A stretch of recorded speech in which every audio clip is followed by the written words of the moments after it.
Hey guys, I'm Mike. And I'm Charlie. Welcome back to Jeeps on the Run. We did a video last week about the EVGoer charger, and we didn't talk much about the fact that this is a level 1 and level 2. So we thought we'd dig a little bit deeper into charging, and there's a lot of questions on our 4xe enthusiast page. What kind of charger do I need? So we're going to compare this, which is a 16 amp level 1 and level 2 charger. We'll explain that in a minute.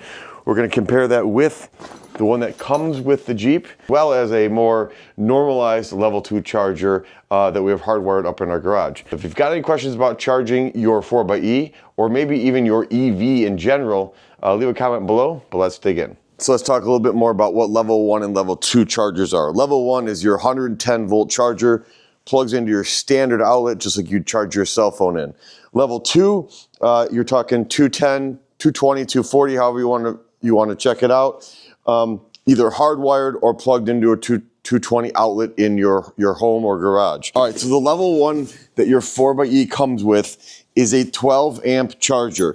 It's basically the most your Jeep is going to get out of it is 12 amps. It's designed so you can plug it into a normal 15 amp outlet, but it's pretty straightforward. You got a regular plug here and a charger with probably about 20-25 feet and a cable, and plugs into your Jeep. All right, so let's talk about this one. This is a level 1 and level 2, and what makes it a little unique is you'll notice the size of the cable going out to the Jeep, which we did a comment on our previous review. It's quite a bit heavier duty. It's overall much nicer made, it feels, than the Jeep one. But look at this plug, right? That is a 20 amp plug. Now, if you've got a 20 amp plug in your kitchen or your home, and maybe in your garage, and you've tried plugging this in, you say, hey, wait a minute, this prong's on the wrong side of my 20 amp plug, it won't plug in. That's because this is a 20 amp 220 plug. Now it comes with this adapter from EVGoer, and you plug it in here, and now you've got a regular standard plug.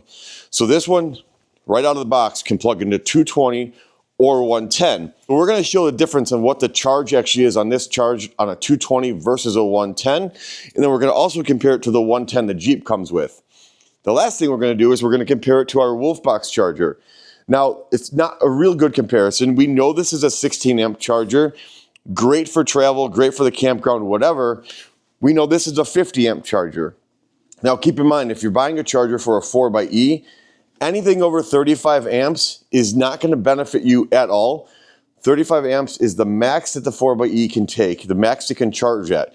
So anything else I consider is future-proof. So if you're buying something and maybe you're going to buy that Wagoneer S down the road, or maybe you're going to buy that EV Daytona, well then the 50 amp charger is going to help you at that point. But for a 4xe, anything over 35 amps, it's not going to make it any faster. But we will show you what what this one is in comparison to this. Again, not a direct comparison, but the fact that you can pack this up in the bag and throw it in the back of the Jeep makes it really nice. We're going to start out with a level 1 Jeep charger that comes with the vehicle if you bought it new or got lucky enough. So let's start with that. Ready, Charlie? Yep. All right, so Charlie's plugging our Mopar one in. And let's see what it says for timing on a charge. Let it calculate out here for a minute. So 12 hours, 23 minutes. Let's call it that. So now let's plug in the level 1 EVGoer charger. All right, so 12 hours, 23 minutes. Now we're going to plug in the EVGoer charger on this 110 outlet and see what it is comparable, apples to apples, on 110 EVGoer versus Jeep. All right, Charlie's going to plug this guy in. This one seems to have a little bit more length as well. Okay, now let's check inside and see what it says. So about the same, 12 hours, 20 minutes.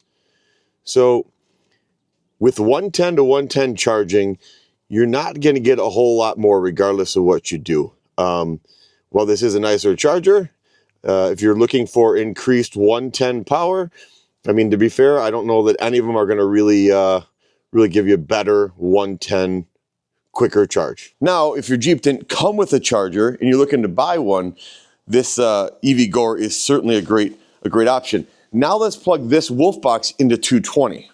All right, so I've got a 220 outlet here that we use for our compressor. I do have an adapter to bring it down to 20 amps. Again, if you're lucky enough to have a 20 amp out in your garage, you can, but there's a million ways you can adapt it to 20 amp. So I've got this plugged into 220, doing nothing else. No, well, short of that adapter, I'm plugged in right off the charger. My charger has power. So now let's plug this into the Jeep and see what kind of time we get with this on 220. All right, let's see what we got inside. Now this is a huge difference. Look we went from 12 hours and 20 minutes to 3 hours and 54 minutes.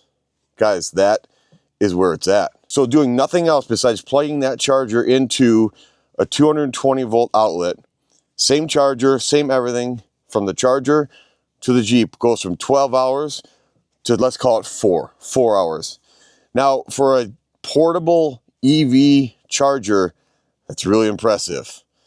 So now let's check out what the Wolfbox one does, the hardwired, but significantly more money, but another option.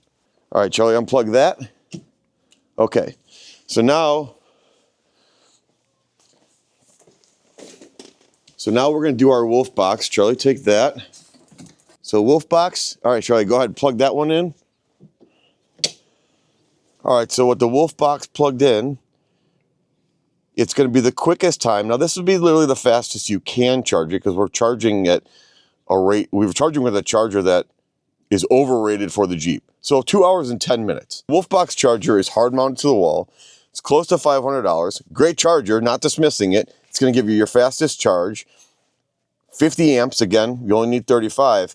But for the EVGoer, really portable, a little less than half the price, and you get charged in 4 hours. If you own a 4xe and you're one of these people complaining that the mileage doesn't make sense, it's all about the charge. If you ever leave your house and you're not fully charged, it's a loss. Way you can fix that is through a level 2 charger. You can go from 14 hours down to 2, 3, or 4, depending on the charger. All right, so we compared 3 chargers today. Factory Mopar level 1, EVGoer level 1 and 2, in the Wolfbox. In the Wolfbox level 2 only. Now the reason we only have this out here, remember this one is hardwired and mounted to the wall. If you're looking for a level 1 and your Jeep came with this and you only have another level 1 option, to be honest with you, you're not gonna gain more speed on a 110 with the EVGoer. If your Jeep didn't come with this or you bought it used or whatever, this is a great option to buy because you have the option of level 2.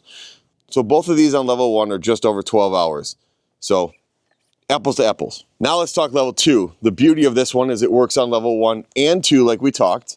The nice thing about this is it's obviously very portable, comes in a bag, and you can travel with it, whatever the case. You could get an adapter, plug this into a campground, and you'll get about a full charge in 4 hours. Now remember, this one will tap out at about 16 amps. The Jeep can take up to 35. This one is 50 amps, but it's overpowered for the Jeep, so it's great if you have another EV in the house or you plan on getting an EV later. If you don't plan on getting an EV and 4 hours is enough charge, this is a great option. This is less than half the price of the Wolfbox, and it's portable, but you are gonna lose about 2 extra hours of charging. So it depends what you want, but I will say, highly made, definitely recommend this. Again, they did send us this for free, but we always give true and honest opinions and reviews here. So super impressed. 110, this is 12 hours. 220, it's down to 4. So if you got any questions about EV charging, comment below. And always don't forget, make sure to like and subscribe. We'll see you on the next video.